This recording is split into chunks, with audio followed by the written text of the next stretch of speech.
Internet! What's up, everybody? Hope you're having a glorious day out there. A bit of a tutorial today to show you how to deal with Eriocaulon, otherwise referred to as Erios. A great middle-of-the-road, middle-of-the-aquascape plant.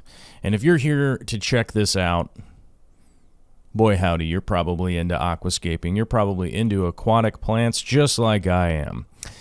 Now, the Aereo varietals have been described by a lot of people as a very difficult plant. And I will say, in my personal opinion, is it a difficult plant?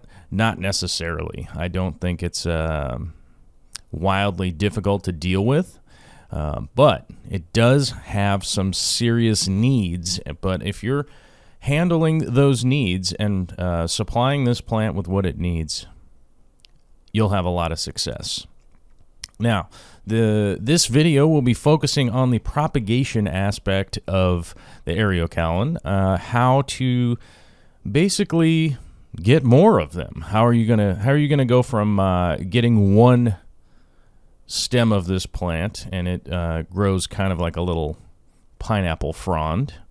How are you going to start out with one stem of this plant and then end up with more because you have a bigger tank than needing just one little stem? Well, right here in this little kind of tutorial video, I'm kind of showing you what you need. You might need an X-Acto blade, but you might not. As you can see here, I'm actually dividing it with my hands mostly, but an X-Acto blade or something like that will come in handy at certain points in time. But more often than not, I find it easier to divide and actually just use my hands. You can see I'm selecting through and removing some of the, uglier leaves, the ones that have kind of died off from the edge here. It's actually kind of beneficial for the plant to do that. Once they fully brown, they're pretty easy to remove and just kind of get them out of the way so that you can really differentiate as it's splitting and pop that little bit off of there. Boy howdy, you got yourself more plants. Out of this one here, I believe I got 4 or 5 out of just this one that I've allowed to grow for quite a while. Replanting them is not really an issue, but we'll get to the replanting later. Now, getting them divided up like this, you will take a little bit of time, and you will notice these long little fronds that are coming up from the top. Those are actually the seeds or the flowering that it is trying to do. I will remind people that those need to be removed. You do not want to allow those to break the surface. Basically, the plant, once it goes to full seed like that, will go ahead and die off because it feels like it has sent its seeds out and it's all done with its life. So those little fronds at the top will need to be trimmed. The easiest way to trim those is actually just pull them straight vertically out. I didn't do that in this tutorial because I do find it easier once you have split the plant itself and replanted it, that those little seed stems coming out of the top will kind of die off, and you can basically just pop them right out even without having to remove the plant from the aquarium. How I have the plant right now, they're actually attached really well, so it is quite difficult to remove those seed stems from it, but that will help you to, if you do trim those off, it'll help you to keep this plant in your aquarium long term and not have to watch the sadness of it die off. It does have a little bit of a rhizome-like stub down here at the bottom, mixed in with the roots, but there's not too much you're going to have to do with that. There's not a whole lot you're going to have to deal with on that end. All right, before we move on to the next part, let's take a quick look at the aquarium that this actually goes into, and remember that we're going to need a soil mixture basically on the acidic end. So you are going to need some things like fluval stratum or something like that, and also amend it with something that is essentially a river type soil. So you are going to need something that's a little bit rockier on top of it. Included in it, what I actually have here is some red laterite, which is quite helpful for this. Helps keep it rooted because where it comes from is in a riverbed. So you'd want to go ahead and do that. Now we have another portion of the video here where I am separating a couple other Eriocaulon before we get to the little planting part.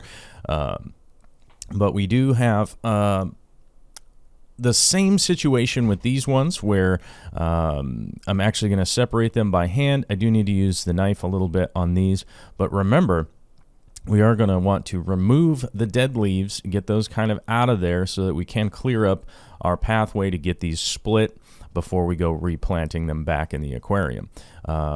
It's not the most difficult thing. It is a little bit time consuming, and you definitely want to take your time to not go too aggressively into ripping these apart.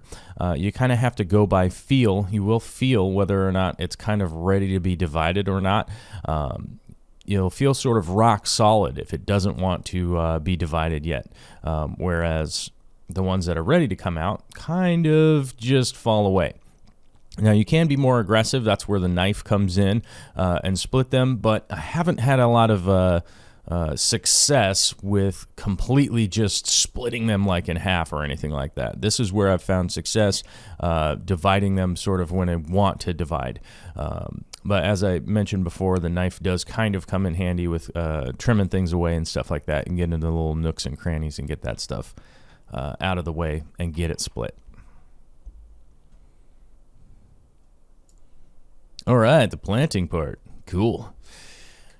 When planting these Erios, you're going to 100% need tongs. There's just no ifs, ands, or buts around it. You're going to definitely need tongs to get these roots actually in and get them placed correctly. I've tried to do it by hand. It just really does not work. There are a lot of plants out there that you could do, that you can do with just your hands.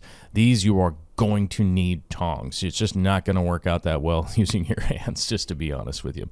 Where you want them placed in the aquarium is near the center to the front of the aquarium.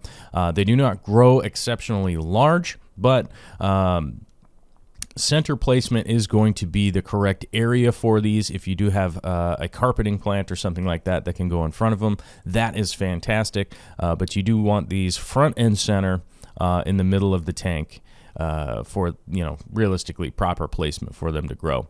You want to have a good amount of flow where they are going to be located in your aquarium. You want to make sure that you do have a good amount of flow moving around. That is where they're from. As I mentioned earlier, they do come from streams and small rivers and stuff. They do need a lot of flow moving across them in order to keep them happy and growing and looking exactly the way that you want them to be. Without that, they kind of stagnate and will definitely be growing a little bit of algae and stuff like that on them. Now, these being difficult, with air quotes around it, lights, they do need direct light. So this is not a plant that you want to be shaded by anything or behind, you don't want anything growing up above it. You definitely want to have direct light on these plants. As I mentioned, they come from streams, so they're going to be in the middle, generally speaking, in the middle of a stream and stuff like that. So they're going to have direct light hitting them in nature. That's exactly where you want them to be. And you do want to leave some spacing in between these plants. You do not want to bunch them up together. You have to leave spacing in between them. I recommend about 4 inches apart.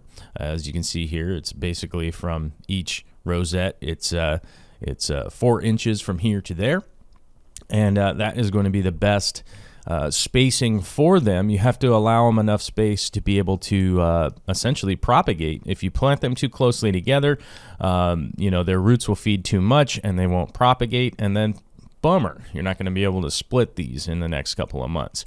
They don't grow super rapidly, so you do have to keep in mind that more often than not, people think this is a difficult plant because they don't grow rapidly. They do have a kind of slow growth rate, so you do have to keep an eye on them and make sure that they are growing properly, and you're not going to know super quickly whether or not it's growing correctly or not, but if they are growing correctly, you'll have a bright green coloring to them. They will start to fill out space and send out new leaves, and it will be pretty obvious. If they are just sitting and not really doing anything, that is going to mean that you're going to have some kind of deficiency that you may need to address, which, of course, always leads back to water testing, making sure that you have the right lights, the right fertilizers going in. One of the fertilizers that I found to be super helpful for growing these pretty easily would be like the Easy Green from Aquarium Co-op. That one works pretty well. Also, Thrive, the Comprehensive Thrive actually works really well too. I found those both to work well. If you are somebody that does EI dosing and whatnot with dry fertilizers and stuff like that, you probably already know what you're doing. But I would say the easy solution would be like Easy Green or Thrive. Those two have worked out quite well for me. As you can see, the rummy nose just get in the way of trying to shoot this video. But hopefully this is a video that helped you out. If you did, hit that subscribe button, caress the like button, and share this out with all of your friends and family and every person you've ever met in your entire life, right? Isn't that how that works? I think that's how that works. All right, guys, I'll talk to y'all later.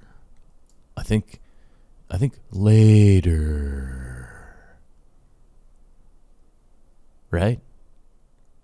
Later. Okay. Bye-bye now.